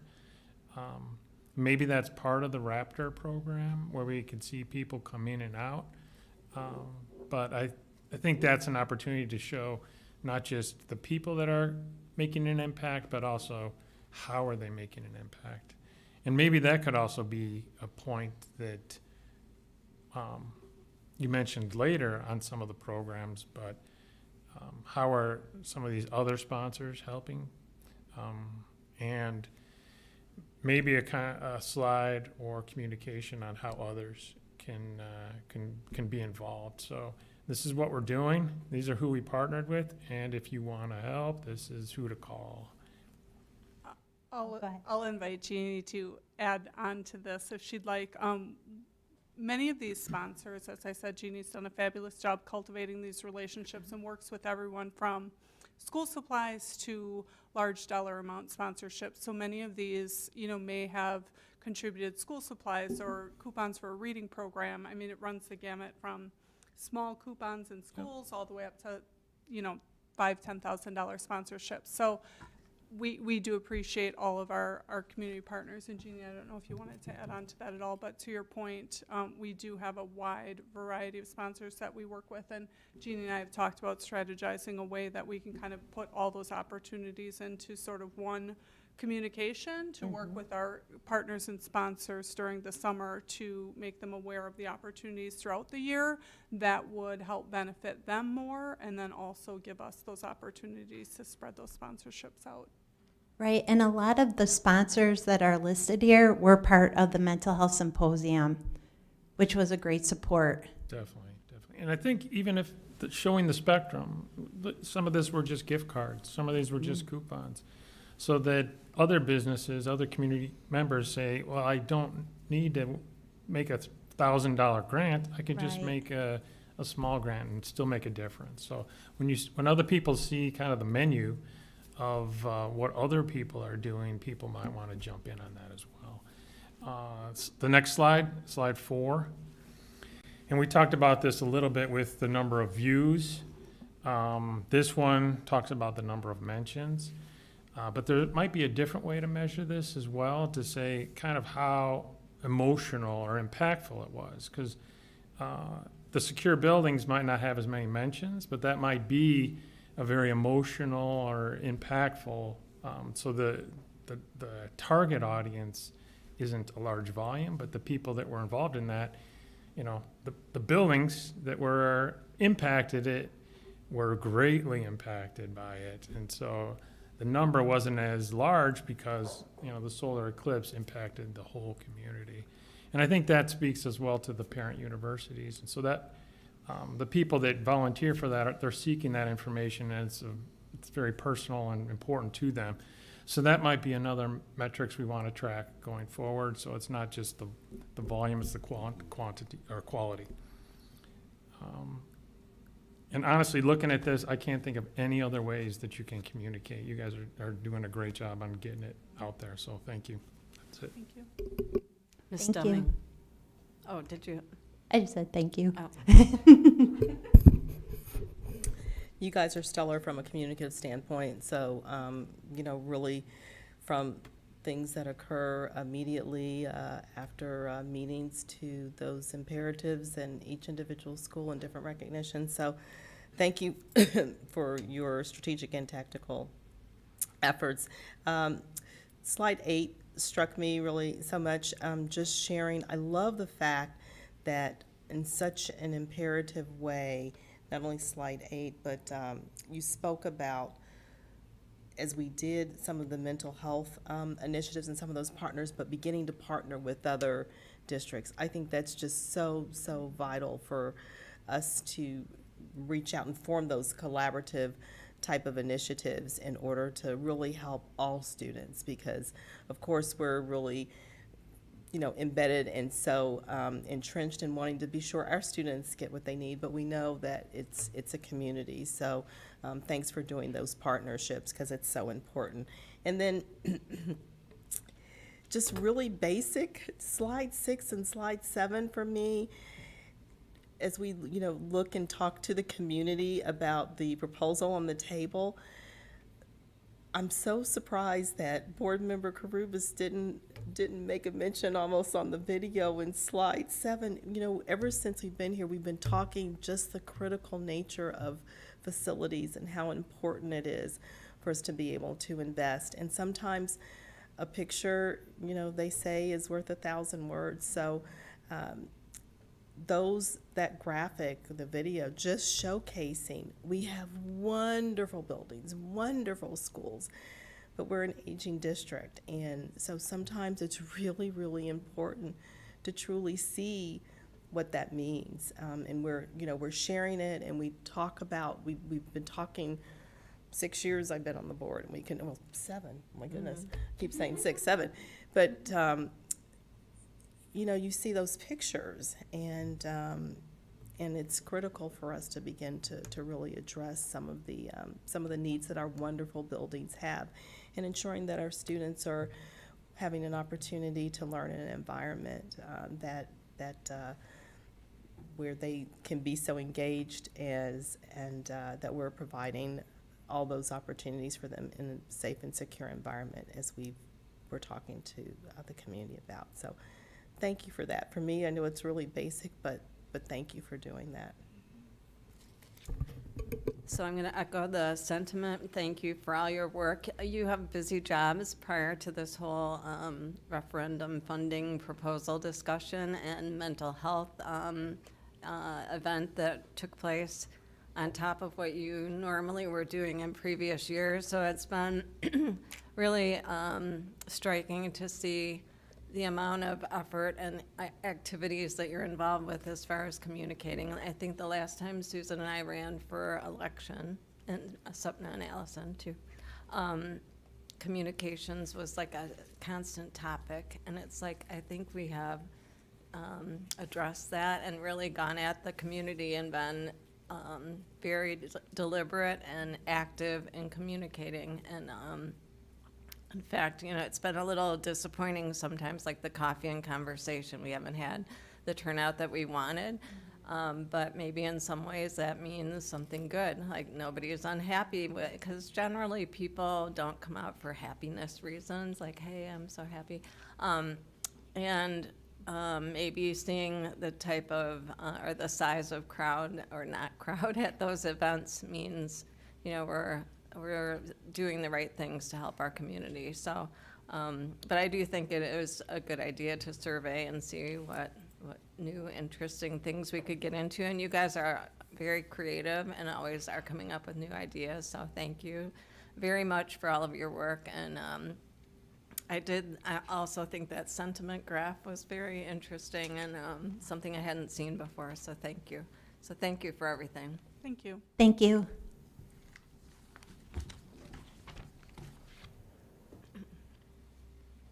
All right, last up, we have our legislative advocacy and Board of Education update. I know Ms. Deming was at the LEN meeting in person this past week. Yes, they do a couple of LEN meetings in person a year, about 3. And President Donahue, I attended I attended for President Donahue. I'm going to send over just sort of a May LEND update to everyone, but a couple of things that I'll just share just very briefly, things that we've talked about a little bit. House Bill 5020, which is the dual credit bill, does not look favorable to pass. There's some concerns on the community college side, so it's interesting for me to wear a hat on this side and hear things from work, but it passed unanimously in the House, but it does not look like that it's going to cross the Senate at this time. And then what was the other one? So, as we all know, the ACT has been approved to bring back into the state standards. They said, though, the current IAR, it's felt aligned a little closer to the SAT right now, so that there's some work to be done to make sure that we realign our state standards to the ACT. But we all know that that's coming back.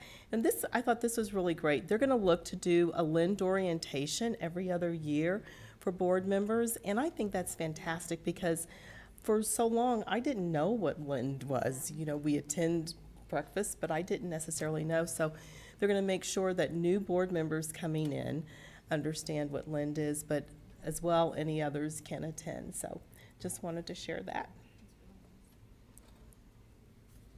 That's interesting about the IRA alignment with SAT versus, didn't we just hear a presentation on ELA, and one of the benefits was that it was more closely aligned with IAR.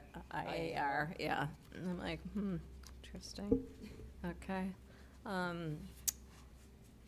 Mr. Rising, do you have anything to report from your legislative activities, or? Yeah, we just had a meeting today with that small group I'm on for IASB that talks with Dr. Sanders and his cabinet at the State Board of Ed. I'll send you a longer update, but just a couple brief points, 2 minutes or less, regarding IAR. The State Board of Ed and the cabinet recognize that they need to better explain and define proficiency. They're going to be having multiple working sessions over the summer into the fall to better explain what proficiency is and what proficiency isn't. I will say it again, I've said it many times, proficiency is not grade level, so they will be better explaining that. They will be better explaining what the cut scores mean for the different areas of proficiency, and so on and so forth. So look for that continuing to come. We did talk about the ACT, SAT. I'll send you some notes on that. Why we are going back to that was in large part due to the procurement process in the state of Illinois. There's a whole bunch of fixes that need to happen with that as well. But we did have a long discussion about that. There was some AP legislation, some advanced placement legislation changes that took place. I'll send you information on that. I already talked about the literacy and the webpage when we had that presentation. And then, budget. Most of this was assumptions, because nothing will be factual until the legislation actually gets done. They're feeling confident about the extra $350 million in public education. They are feeling somewhat confident in the mandatory categoricals, maybe not as confident with that. So we want to pay attention to what happens with the budget. I think from also a personal level and some of the things I've been seeing in the news, and we all have seen in the news, I think we all need to be paying attention as well to the evidence-based funding formula.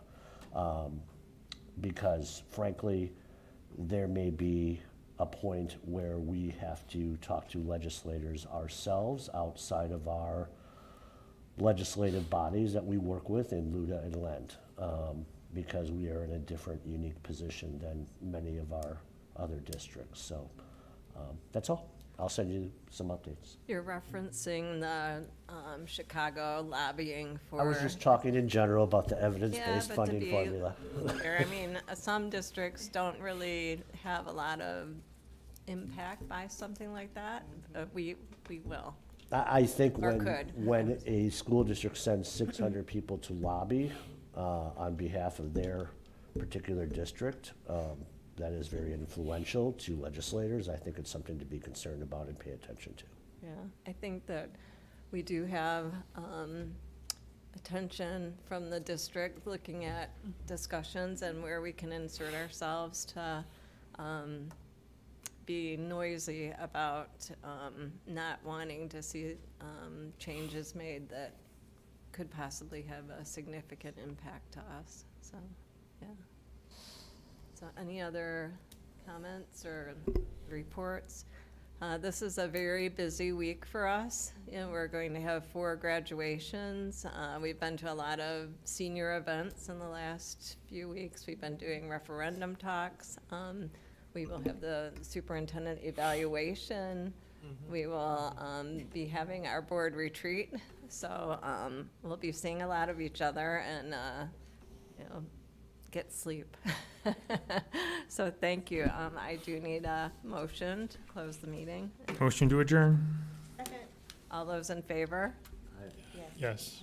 Okay.